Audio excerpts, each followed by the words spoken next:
Samtang lokal nga kagamahanan sa dakbayan sa Subo ni patuman og total ban sa tanang mga matang sa gambling advertisements dinhi sa syudad.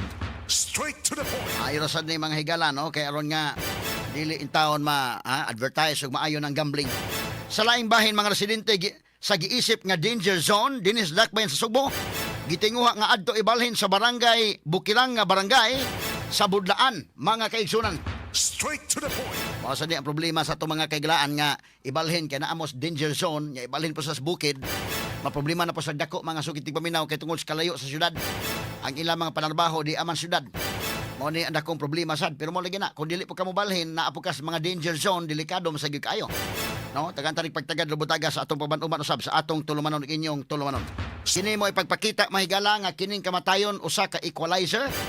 Nga bisan unsa pa mga higala nimo kagamhanan ining kalibutan doon na gyoy katapusan o kanang kamatayon equalizer kana why dato why pobre why gamhanan why dili gamhanan naay ranggo why ranggo ang tanan mo padung dito mga sukintig paminaw.